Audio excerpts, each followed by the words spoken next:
একবার যমরাজ একজন দেবদূতকে পৃথিবীর মাটিতে পাঠান একজন মহিলার আত্মাকে যমরাজের কাছে নিয়ে যাওয়ার জন্য। সেই দেবদূত যখন পৃথিবীতে এসে উপস্থিত হন, তিনি দেখেন সেই মহিলার 3টি সমবয়সী ছোট্ট ছোট্ট কন্যা সন্তান রয়েছে। তাদের মধ্যে একজন মহিলার বুকের উপরে এবং আর 2জন পাশে বিছানায় অঝরে কান্নাকাটি করছে। দেবদূতের এই দৃশ্য দেখে মনের মধ্যে ভীষণ কষ্ট হয়। তিনি ভাবতে থাকেন যে এই মহিলার আত্মাকে এখনই নিয়ে যাওয়ার দরকার ছিল, এবং যেই তার এই ভাবনা আসে, তিনি সেই মহিলার আত্মাকে না নিয়েই যমরাজের কাছে ফিরে যান। যমরাজের কাছে গিয়ে তিনি বলেন যে এটা কি করার খুব দরকার আছে?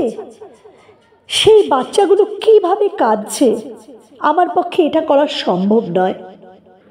যমরাজ অত্যন্ত ক্রোধান্বিত হন।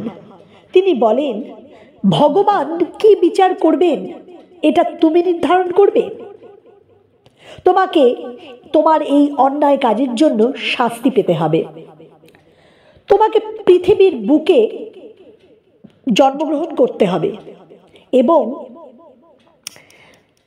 যখন তুমি পৃথিবীতে হওয়া কোনো ঘটনা দেখে 3 বার তোমার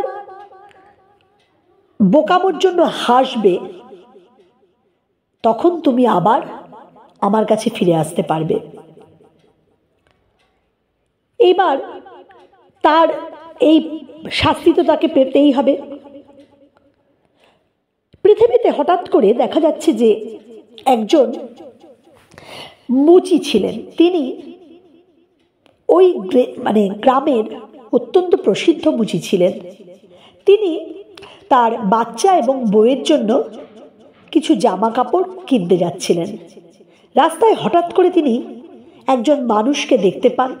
তার গায়ে পায়ে কোনো রকম পোশাক নেই এবং প্রচণ্ড ঠান্ডায় সে কাঁপছে। সেই মুচির কিন্তু খুব মায়া হয়। সে ভাবে যে আমার বাচ্চা আর বউয়ের জন্য জামা কাপড় তো আমি পরে কিনতে পারবো, আমি বরঞ্চ এই মানুষটিকে কিছু খাবার আর জামা কাপড় দিয়ে বাঁচাই। তিনি সেই পয়সা দিয়ে ওই লোকের জন্য খাবার এবং জামা কাপড় নিয়ে আসেন, এবং তার যখন কোনো বাসস্থানের সন্ধান না পাওয়া যায়, তখন তিনি তাকে ধরে ধরে তার নিজের বাড়িতে নিয়ে আসেন। বাড়িতে নিয়ে আসার আগে বলেন, আমার স্ত্রী হয়তো আপনাকে দেখে খুব চেঁচামেচি করবে, আপনি এতে কিছু মনে করবেন না, হ্যাঁ, আপনি কিন্তু আমার এখানেই থাকবেন। এবার দেবদূতকে, আসলে তিনি কিন্তু ওই দেবদূতকে নিয়ে সেই মুচি তার বাড়িতে চলে আসেন। বাড়িতে আসার পরে সেই মুচির ওয়াইফ, স্ত্রী আর কি, প্রচণ্ড চেঁচামেচি শুরু করে। একে তো তাদের জন্য জামা কাপড় খাবার কিছু আনা হয়নি, তার উপরে আবার একজন বাইরের লোককে নিয়ে আসা হয়েছে। অনেক চেঁচামেচি করার যখন করে ফেলেছেন স্ত্রী, তখন হঠাৎ করে দেবদূত হেসে ফেলেন। তিনি ভাবতে থাকেন যে তিনি সত্যি খুব বোকা। কোনো মানুষ মুহূর্তে কি হচ্ছে সেটা নিয়েই শুধু ভাবে, যেরকম তিনিও ওই সিচুয়েশনটা শুধু দেখেছিলেন। তিনি ভাবেন যে তাদের ঘরে একজন দেবদূত এসছে, তাদের তো জীবনে ভাগ্যের পরিবর্তন হবেই, কিন্তু তারা সেটা জানে না বলে তখন কি ঘটেছে সেটা নিয়ে প্রতিক্রিয়া দিচ্ছে। তা মুচি এই দেবদূতকে দেখে অবাক হয়ে যান যে আপনি হাসছেন কেন, আমার ওয়াইফ এত খারাপ খারাপ কথা বলল। বলছে, কেন হাসছি সেটা আমি পরে আপনাকে বলবো। এবার যাই হোক, মুচির সঙ্গে থাকতে থাকতে কিভাবে জুতো তৈরি করতে হয় সেটা দেবদূত মুহূর্তের মধ্যে শিখে নেন। আসলে তো তিনি দেবদূত, এবং তিনি খুব সুন্দরভাবে জুতো তৈরি করতে থাকেন, এবং তার জুতো এত সুন্দর তৈরি হয় যে এই মুচির কদর বিভিন্ন জায়গায় ছড়িয়ে পড়ে এবং তাদের অর্থ রোজগারও বেড়ে যায়। এবং এই মুচির কদর এত দূর পর্যন্ত চলে যায় যে রাজ দরবার থেকে একজন আসেন, খুব বিখ্যাত চামড়া নিয়ে এবং অনেকটা পরিমাণ চামড়া নিয়ে যে রাজার জন্য সুন্দরভাবে জুতো বানিয়ে দিতে হবে। মনে রাখবে রাজার জন্য যেন কোনো রকম কোনো স্যান্ডেল বানানো না হয়, জুতোই যেন বানানো হয়। তখন এইবার দেবদূত এইটা ভেবে খুব হাসি পেয়ে যায় দেবদূতের। তিনি বুঝতে পারেন যে এই স্যান্ডেল মানে যেই জুতো রাজার জন্য বানানো হচ্ছে সেটা তো রাজা ঠিক পরতে পারবে না। এইটা ভেবে তিনি হাসতে থাকেন। আসলে মানুষ তো যা ঘটছে সেটাই দেখতে পায়, এবং তিনি ওই হাসতে হাসতেই নিজের মনেই রাজার জন্য স্যান্ডেল বানিয়ে ফেলেন। এটা দেখে মুচি তো প্রচণ্ড পরিমাণে ওই দেবদূতের উপর রেগে যায় যে তোমাকে এতবার করে ওরা বলে গেল যে যাতে জুতোই বানানো হয়, স্যান্ডেল যাতে বানানো হয়, এবার তোমার জন্য আমার গর্দান যাবে, আমার সমস্ত মান সম্মান চলে যাবে। এরকম যখন মানে কথোপকথন চলছে, সেই সময় সেই রাজদরবার থেকে ছুটতে ছুটতে একজন দূত এসে বলে, আপনি ওই চামড়া দিয়ে জুতো বানাননি তো?